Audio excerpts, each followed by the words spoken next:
imanza ndabihweze bose ese nashimwe. Rero nguko ngerageje kubivuga haravuzwe amajambo menshi, amajambo kandi y'ibintu bimwe byatuvako. None rero twaganiriye ikiya cyari kimeze uku, kicyari kimeze uku, kicyari kimeze uku, mata ndatahuye. Aca rero tutahuranye rero. Murabizi ikintu twebwe kitugira abantu batandukanye n'abandi ni iki? Ni imbabazi, siko? Imbabazi nizo kintu kininiya cyane, kandi ngo n'Imana yacu ikindi gwije kurengereza ibintu byose ni iki? Imbabazi. Rero dusabane imbabazi nkamwe nuko rero hanyuma duca turazihana. Tinone natahuye nabi, ubundi ati none natahuye ukundi, tinone ibyabaye ibyagize byose ungirira imbabazi. Twazigiraniye rero, none rero ibintu byaheze. Hanyuma rero iyo umuntu ariko arakorera Imana canke iyo umuntu ariko arakora ibikorwa ibyo ari byo byose naho byo batari ibikorwa by'Imana, hanyuma rero ndababarire umuntu ageragerezwa hageze. Niho ugeragerezwa muri bijyanye n'uri kurakora. Mugabo kandi uri kurakorera Imana urakwiye kumenya ijambo ry'Imana ko ari ukuri usesuye. Iyo ari ukuri rero ukwiye kugendera mu kuri, nta bindi. Twebwe rero n'ababungere twamye umwanya munini. Umwungere wanje asanzwe afise n'amagara make, mbere bose bakoze akazi kenshi barushe. Murabona ingene bahaguruka ega twicaye umwanya munini kugira ngo duhere iyo byahereye, tugaruke tucurure turabe ibyo ari byo. Iyo rero uvuga ijambo ry'Imana wigisha kwihana, wigisha guharira, nawe bikubako. Ntiwigisha abandi ibyo wowe udashobora gukora. Ibyatugoye rero mu burongozi twabitunganije, byaheze. Hari aho abantu kuko batari muri ico gikorwa bibaza ko kurongora byoroshe. Namye n'aba bantu bari ngaha nararavye n'abari Montreal, nja ndaba n'abantu bari ku Ntahangwa, n'abari mu Nyakabiga, n'abari mu Kibenga. Reka ngarukire ngaho gusa. Ufise akazi ko kubavangura ngo bamwe baja abandi baja, uzorinda usaza utarabishikako kuko birakomeye. Ni umushinge washizweho n'abakera, kandi ntawe ushobora kuwunyiganza ngo awusambure, ntibishoboka. Twebwe rero ntituzobivuga aha gusa, tuzobivuga na hariya. Mu burongozi hariho ibintu bitugoreka, kandi rega atari ubu data hamaze kuboneka ibi vyuma vyo kuvugiramwo. Kera abashinga ntahe bari mu ntahe baravugiraho ibintu byinshi bagatetezanya rwose. Rega none se ubushinga ntahe ni iki? Si gupfa kwemera ibintu byose. Mugabo bavuyeyo byaca bihera kuko nta wavyandika ngo aze kubivuga. Mugabo bucire n'amate hasi baca barungika akagenda. Ibyo rero turi mu minsi igoye kandi iremereye cyane, ariko ukorera Imana agirwa no kwihangana. Ibyo rero ku ruhande rw'iwacu twabihejeje, twabiteguye neza, kandi tuzobivuga n'ahariya mu ishengero ry'i Burundi iyo dukomoka. Ndagushimiye rya jambo washira mu mutima wanje ko ndarishize muri iri shengero.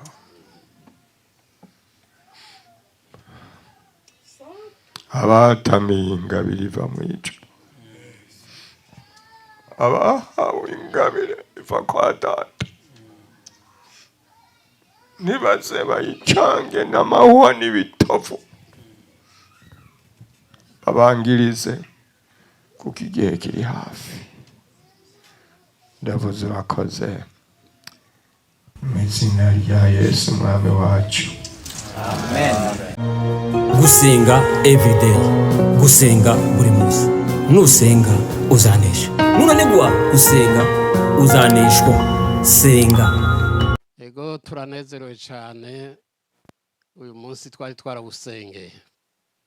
Hanyuma rero Imana rero murazi ko yishyura, nonaha rero akamwemwe ni kenshi.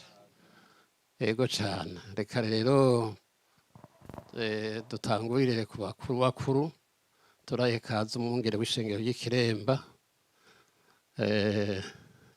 byaguruka shike hano. Turaye kandi kaza umwungere w'ishengero ry'Ibujumbura nawe nyene ashike hano. Hanyuma rero turi kumwe n'abakozi b'Imana bavuye Montreal nabo nyene bahaguruke, n'abakirisu babaje kuko ishengero bose usanga ritororokane ngo ngabo barahagurutse. Sinzi ko mbega bavuye i Toronto s'abashitsi. Ego kaze cyane na mwene data Jiriye mwari muhaguruke, nabo bavuye ahandi tutamenye bavuye hakurya bahaguruke muri aba. Ego none mu kubakira twokora gute? Reka duhagarare. Ego hanyuma rero tutaramura amaboko yacu. Mbega tubakiriye mu izina rya nde? Yesu Kristo abakorera iki? Amina. Ego reka baturamutse.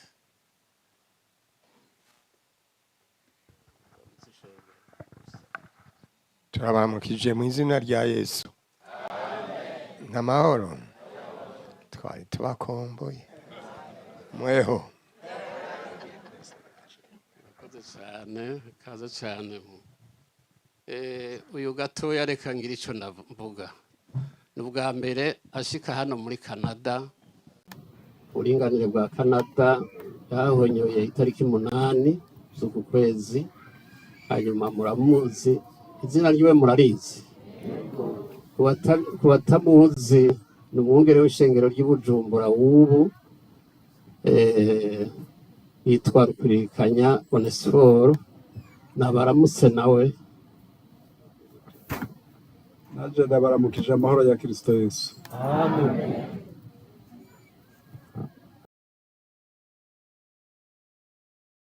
Tugomba tuvura imitima yakomeretse.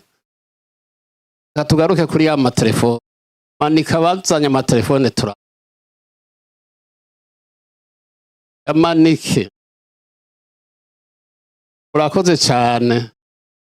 Hanyuma rero aya matelefone murazi yuko ari meza, mugabo kandi arashobora kuba nama kuko azana ibintu byose.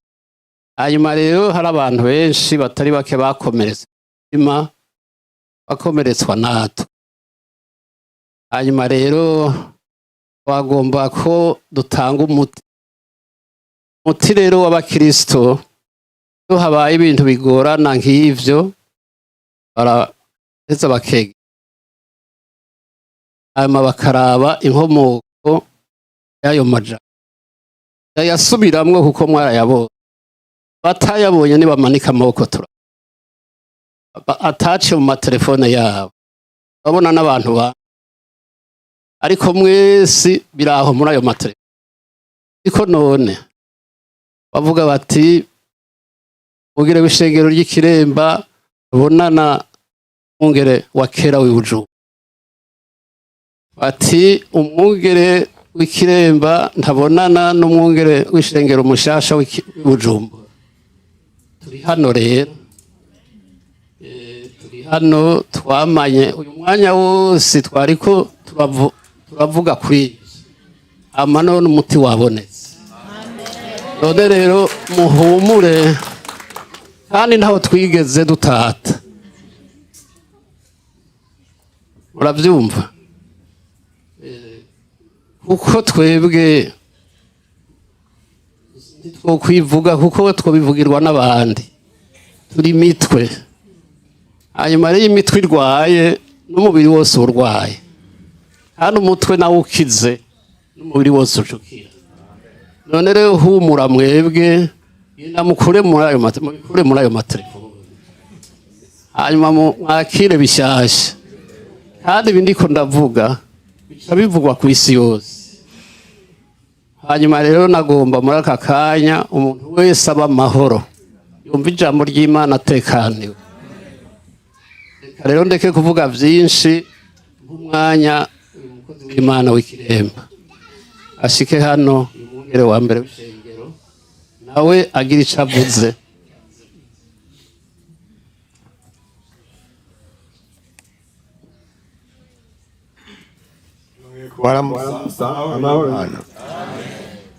Amahoro. Turabonye Yesu naje. Imanze ndabihweze bose. Yesu naje. Rero nguko mungaje kubivuga haravuzwe amajambo menshi. Amajambo kandi y'ibintu bimwe byatuvako. None rero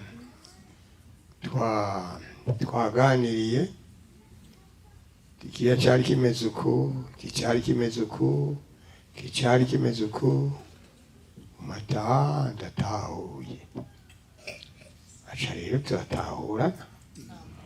tutahuranye rero. Murabizi ikintu twebwe kitugira abantu batandukanye n'abandi ni iki? Ni imbabazi. Siko? Imbabazi nizo kintu kininiya cyane. Kandi ngo ni Imana yacu ikindi gwije kurengereza ibintu byose ni iki? Imbabazi.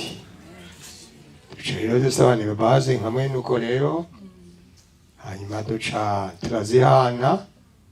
Tinone natahuye nabi, ubundi ati none natahuye ukundi. Tinone ibyabaye ibyagize byose ungirira imbabazi. Twazigiraniye rero. None rero ibintu byaheze.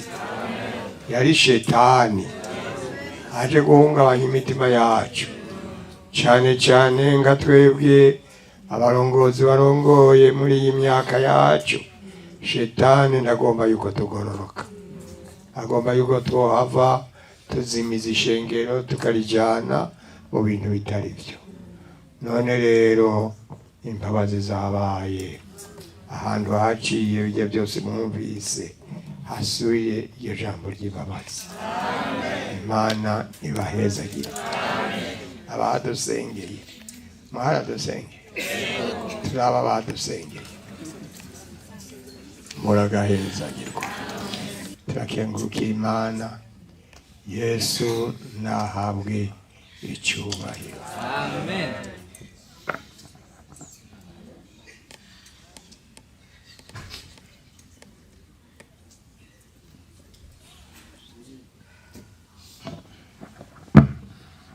Ego Yesu nashimwe. Amen. Turiko tumva amatwi yacu ibintu byiza kuko bivura imitima, kandi imitima nayo ni Imana yitwaririka kurusha. Ijambo ry'Imana rivuga ngo urinde umutima wawe kurusha iki? None rero aho ni ubugingo bududubiriza. None rero tutarandiriye cyane, twakiriye n'uyu umwungere mushasha ashitse muri Canada ubwa mbere. Twaramaze kurangiza hari Montreal. None rero ubu naho turi hano Ottawa, nawe nashike hano wumva umuhogo wiwe kuko hari umuntu avugiye uwundi ntibitahurika neza bagira ati ni ukubera mukunda cyangwa ni ukubera mukingiye ikibaba ariko mu by'Imana ibyo ntibikora nuko rero tube tumaranye iyi minsi yose turizigira neza yuko urabona baca babishyira kuri ngurukana bumenyi hanyuma nayo irabanguka aha tujya kuva ngaha bikwiye isi yose hanyuma n'ejo tuzobisubiramo kuko niho hazoba ari ishengero rinini kaze cyane mwongera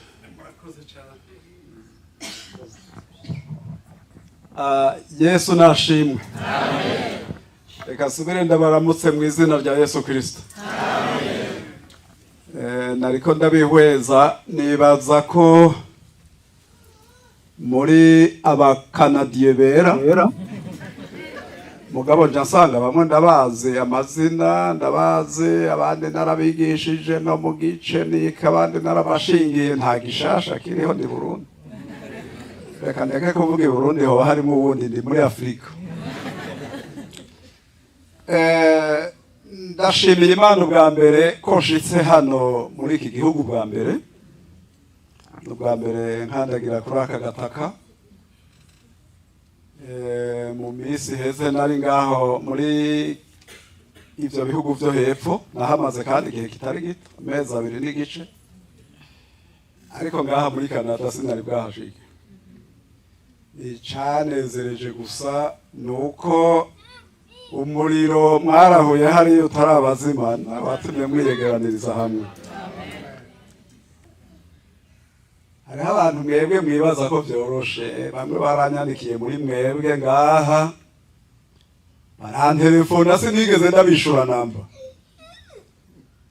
kuko ivyo nari maze kwakira bivino vyari vyinshi mu ntelefone rero sinigeze ndabishura namba kandi gituma ntabishura ntaco mwari kumufasha abari kumfasha naba noneho duhuriye twafashanije kuko mwebwe ntaco mwari kumfasha atari kuvuga gusa mwambo ukarenga ntaco mwari kumfasha mugabo ubu twebwe twavuganye ngaha kandi vyagenze neza hanyuma ikindi naco ntimwibagire yuko uyu muvyeyi w'ikiremba muri iki kiringo co kimwe nanje tudateguye ibintu neza na kominote yose twoyonona kuko ni warongoye inama nkuru y'amashengero ya Pentecote nanje nije ndongoye inama nshingwabikorwa urumva rero mu gihe twebwe bidupanye habapfuye ibintu byinshi nico gituma twaronderanye kugira ngo twicare hamwe tuvugane ikintu cose uko kigenda hariho ibindi rero tuzoshishikara gutunganya mutarimo mwebwe kuko ndakarata ro kuyogora n'ubu ivyo twavuganye kandi twabarira byose twavuganye ko na conclusion ko vyagenze neza ariko ivyo twavuganye ntidushobora kubibabarira twaba tubashimiye ko twumviriza Imana ibaha umugisha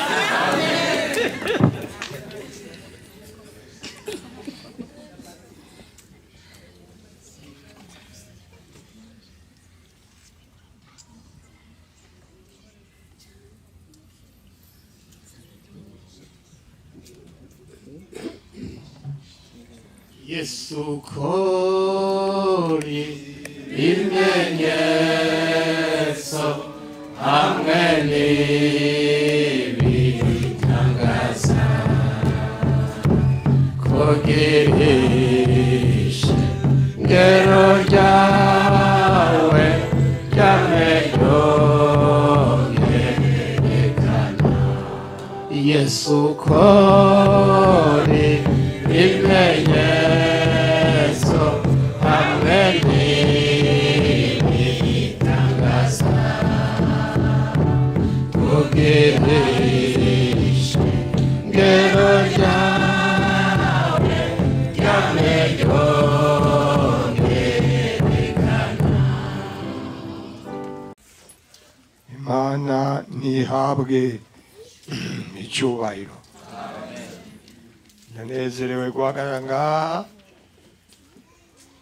naribajije muri iyi minsi ntiryari nahagaze ngaha imbere y'ishengero nibuka ko ngira sinzi ko zari tariki 4 canke 5 z'ukwa gatanu 2014. Yesu nashimwe.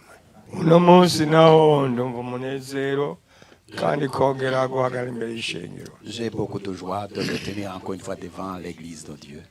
Icyo gihe twigishije ku ijambo Barnaba yabari ishengero ryo muri Antiokia. À ce moment-là, j'ai enseigné sur la parole de Barnabas qui s'adressait à l'église de Antioche.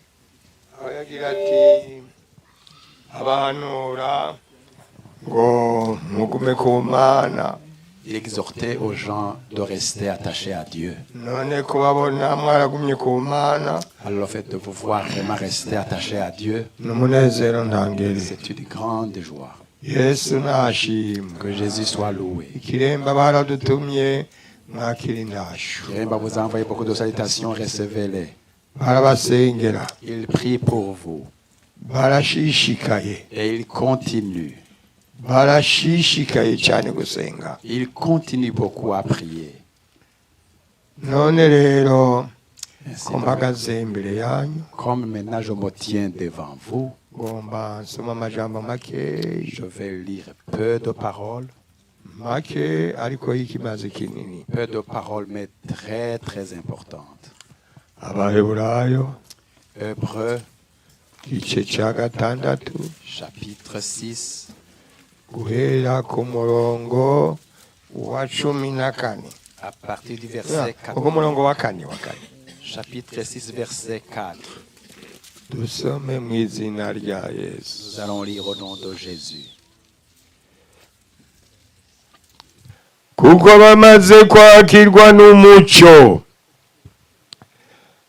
bagatamira ingabire iva mu ijuru bagasangira mpwemu yera bagatamira ijambo ryiza ry'Imana n'ububasha bwo mu gihe kizoza, maze bakagwa bakabivamwo, ntibishobora gusubira kubahindura basha ngo bihane, kuko bongera kwibambira umwana w'Imana bakamuteterereza ahibonekeza.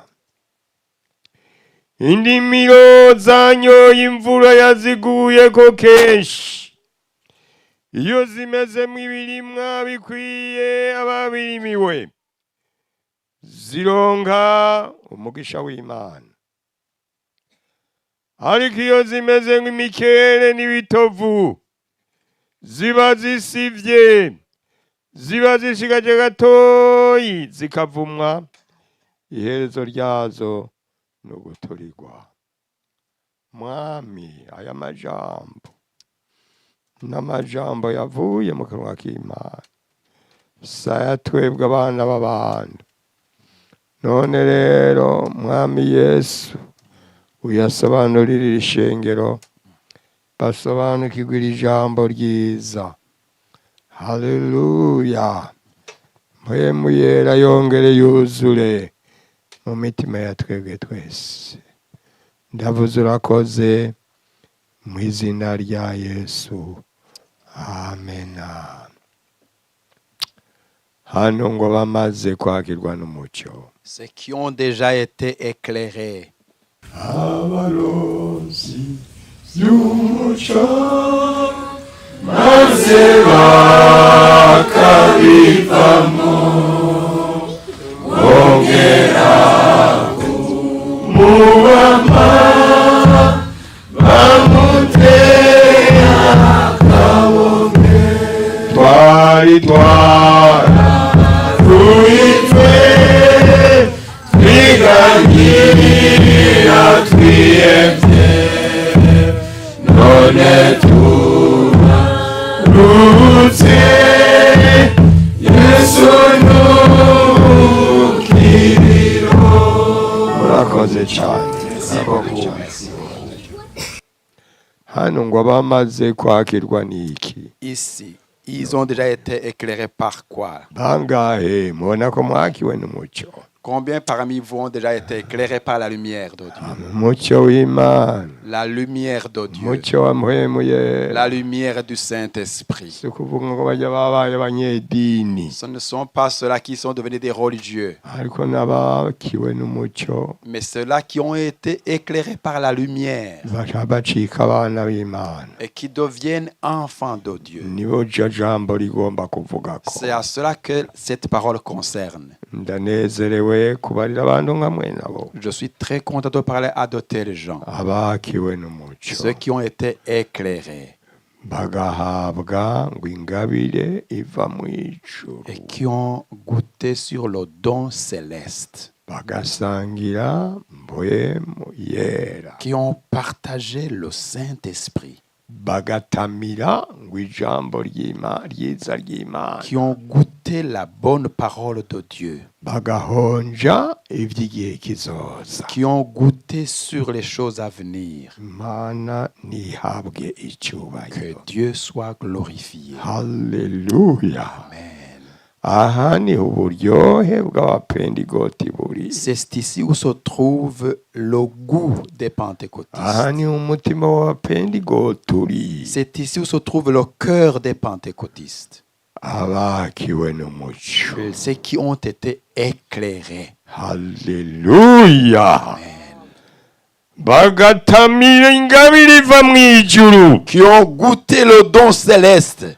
bagasangira mpwemu yera. Qui ont eu part au Saint-Esprit. Abana bantu babahirwe cyane. Ils sont heureux. Haleluya. Amen.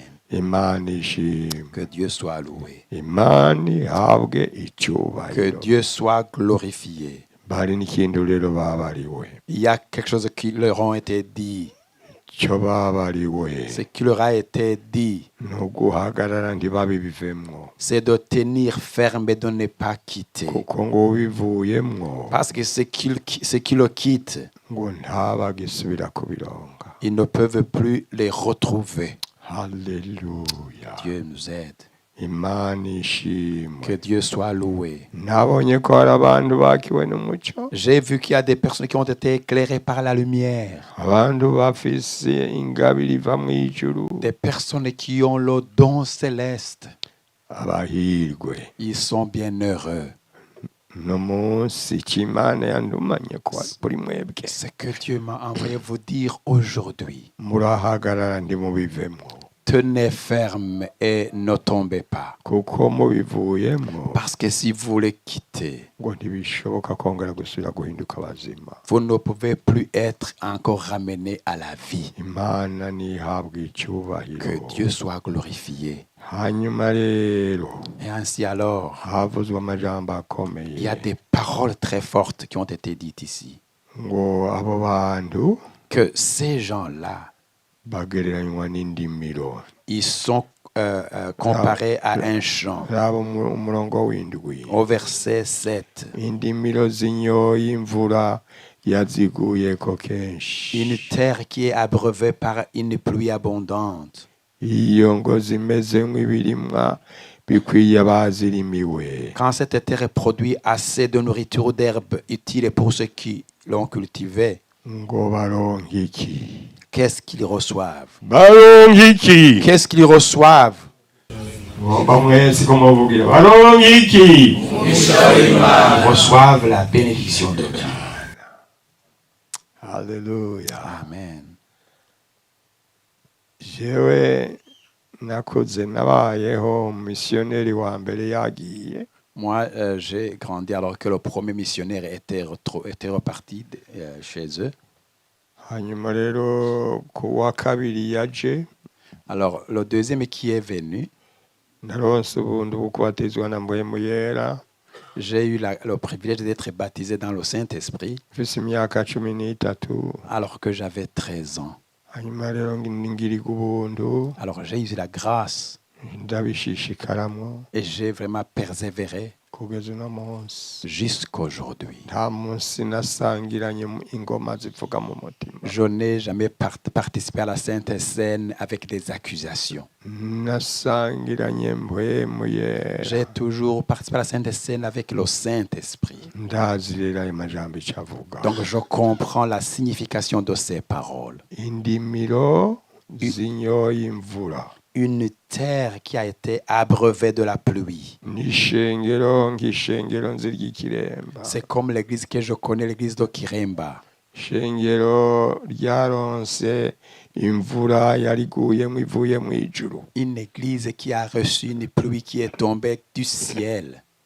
Iryo shengero rero ryarakomeje. Et cette église a continué. Nanje nari muri ryo. Et moi également, je faisais partie d'elle. Hanyuma rero iryo shengero rero ngo rinyoye imvura. Alors, quand cette église a été abreuvée de la pluie, iryo shengero ngo iyo rimezemo ibirimwa. si il y a des cultures de la nourriture qui poussent de cette église, Bikwiye abazirimiwe. qui puissent satisfaire à tout le monde pour ce que la culture a été faite, Abo bakozi b'Imana baravuze ijambo ry'Imana. ces serviteurs de Dieu, ils ont prêché la parole. Bavuze ijambo ry'Imana abantu bararyakira. Quand ils ont prêché la parole, les gens l'ont accueilli. Havamwo imbuto, havamwo bagira ati naronse umuhamagaro wo kuduga mu Burundi bwa ruguru. Des fruits en sont nés et il y en a qui ont dit, j'ai senti la vocation d'aller prêcher la parole de Dieu au nord du Burundi. Hanyuma rero uwundi ati nanje naronse umuhamagaro wo kuja i Muyinga. Un autre a dit, moi j'ai la vocation pour aller à Muyinga. Izo zari imbuto zisoromwe muri iryo shengero ryaronse ubutumwa bwiza. C'était des produits ou des fruits qui ont été plantés dans cette église qui a reçu la bonne nouvelle. Hanyuma rirashishikara. Et ça a continué. Barashishikara. Ils ont continué. None uno munsi Maintenant, aujourd'hui, aho hantu là-bas, hari amashengero manini manini. il y a des grandes églises. Nk'ikirundo hari Kirundo. amashengero ashika arenga abantu ibihumbi amajana abiri. Il y a plus de 200 000 fidèles. Ahandi hakaba ibihumbi ijana. Ailleurs, plus de 100 000. Ahandi hakaba ijana n'ingahe. Ailleurs, plus de 100 000. Combien? Iyo ndabaravye Quand je les regarde, ndashima Imana. je loue Dieu. Iyo ikiremba habonetse imbuto Que à Kiremba, on a eu des semences zikwiye et abazirimiwe. des fruits qui ont suffi pour ceux qui ont été cultivés, pour lesquels on a cultivé le champ. Irindi ryavuze naho Alors, une autre parole qui a été dite. ngo iyo ndimo iyo ironse iyo mvura Quand cette terre reçoit cette pluie hanyuma ntihameremwo ibirimwa bikwiye et abazirimiwe, que ça ne pousse pas, ça ne donne pas des produits suffisants, ngo iyo ndimo ibisivye. on dit que cette terre est réprouvée. Ibisivye Elle est réprouvée. ngo ibisigaje gatoyi kavumwa. Il ne reste qu'un peu de temps pour qu'elle soit plutôt maudite. ngo iherezo ni uguturirwa. Et à la fin, ça finit par être brûlé. Ngaha havuzemwo amahwa n'ibitovu. Ici, on a parlé des épines et des chardons. Mbega amahwa n'ibitovu Est-ce que les épines et les chardons, Bibiri ivuga ngo vyaje vyaremwe ryari? quand est-ce que la Bible dit que ceux-là ont été créés? Amahwa n'ibitovu Les vyaje épines et ryari? les chardons ont été créés quand? Quand est-ce qu'ils ont poussé? Ryari? Quand est-ce que ça a commencé? Eh? Adamu na Eva bacumuye. C'est depuis que Adam et Ève avaient péché. Raba Itanguriro gatatu. Allez dans la Genèse chapitre 3. Hagira umunyaruka n'ingoga dusomere. Quelqu'un qui peut aller directement vite pour lire pour nous. Igice ca gatatu Genèse chapitre 3 umurongo wa 18. et le verset 18. Dusome Itanguriro igice ca gatatu ku murongo wa 18. Haravuga ngo rizohora rikumerera imikere n'ibitovu Hera ruguru basi. Tu peux commencer par un peu là-dessus. duhere ku murongo wa 17 Verset 17. haravuga ngo abarira Adamu nawe ati ko wumviye umugore wawe ukajya ku giti nari narakubujije kujya ko uzaniye ivu umuvumo uzokwamurya ibirivamwo ubiruhiye iminsi yose yo kubaho kwawe rizohora rikumerera imikere n'ibitovu kandi uzotungwa n'ibirivamwo byo mu ndimiro. Amen. Adamu amaze gucumura, Quand Adam avait péché, Imana imariye ngo irivu rigiye kukumerera imikere n'ibitovu. Dieu lui dit que cette terre va te produire des épines et des ronces. Niko rero n'uno munsi ishengero ry'Imana C'est ainsi que même aujourd'hui, l'église de Dieu, rimaze kumeramwo amahwa n'ibitovu. quand il y a des épines et des ronces qui poussent dedans, Ibizobibereka ce qui vont montrer ça, nuko umuntu hari uzosanga umuntu atagomba kwicara hambavu y'uwundi. c'est quand vous allez trouver quelqu'un qui ne veut pas s'asseoir à côté d'une autre personne. Harimwo amahwa C'est-à-dire qu'il y a des épines. agomba kudahanda uwundi. Ils ne veulent pas piquer l'autre. Iyo shengero ritanguye kugira ingorane. Là, alors l'église commence à avoir des problèmes. Ndifuza Je souhaite beaucoup mw'ishengero nk'iri rya Pentecote que dans l'église comme telle, l'église de Pentecôte, yaze habonekemwo amahwa n'ibitovu qu'il n'y ait pas des épines et des ronces, y'uwuhanda abandi. de piquer les autres. Haze habonekemwo ingabire iva mw'ijuru. Que plutôt il y ait des dons du ciel. Yesu nashimwe. Que Jésus soit loué. Yesu nahabwe iki. Que Jésus soit glorifié.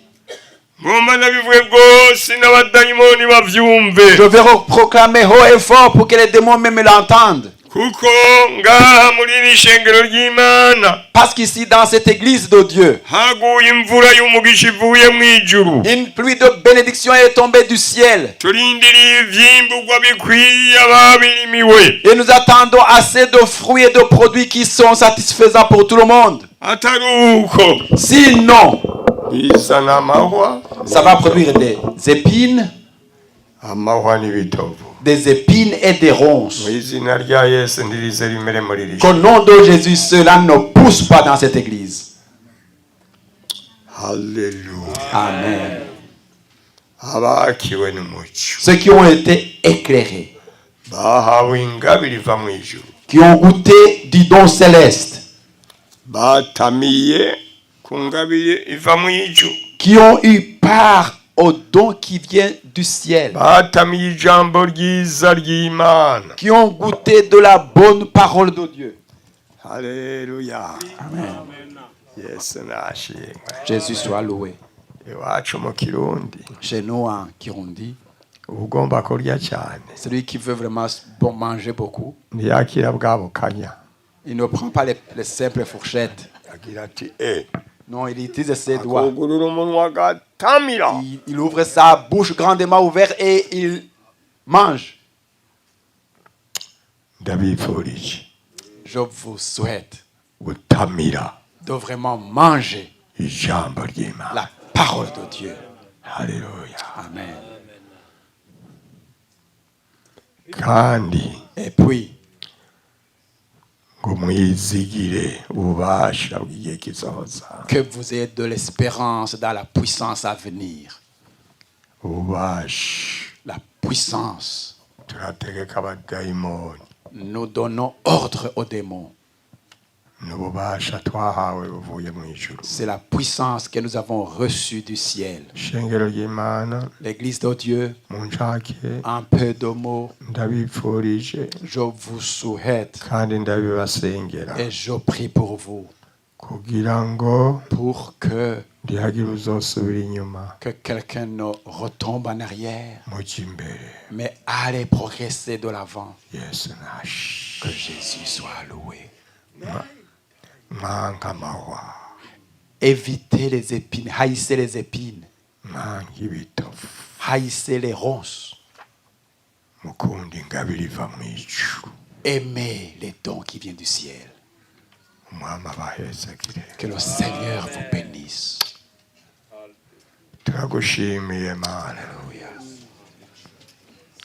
ndagushimiye rya jambo washyira mu mutima wanje ko ndarishize muri iri shengero.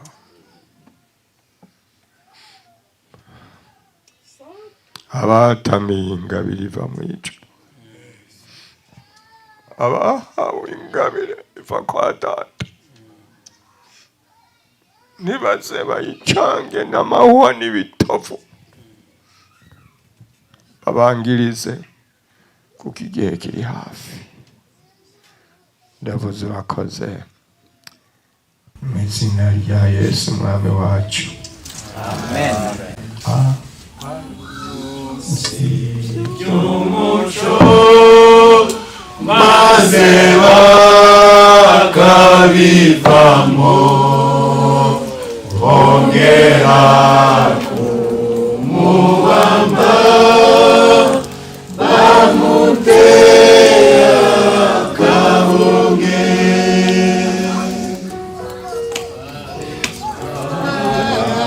Duhitwe twiganyira twihebye, none turaruhutse. Yesu n'umukiro, abaronsi b'umuco maze bakabivamo, bongera kumubamba, bamutera akabonge. Twararuhijwe twiganyira twihebye, none turaruhutse. Yesu n'umukiro. Ega no kuririmba Imana irabikeneye. Dieu a besoin aussi qu'on chante. Kuko indirimbo zirahezagira cyane. Parce que les chants bénissent beaucoup. Kandi indirimbo zizana abantu benshi kuri Kristo. Et les chansons amènent beaucoup de gens à Reka Christ. dushishikare kumva ijambo ry'Imana. Nous continuons à écouter la parole de Kuko nibwo Dieu bugingo bwacu. pour notre vie. Ibindi byose bizohera. Toutes les autres choses finiront. N'isi izovaho. Même la terre quittera. N'ijuru rizovaho. Le ciel disparaîtra. Ariko ijambo ry'Imana rizoba uko ryamye. Mais la parole de Dieu restera Kandi rizoshitsa éternellement. ico ryavuze cyose. Et elle accomplira ce qu'elle a dit. gusenga everyday, gusenga buri munsi. Nusenga uzanesha, nunanigwa gusenga uzaneshwa. Senga.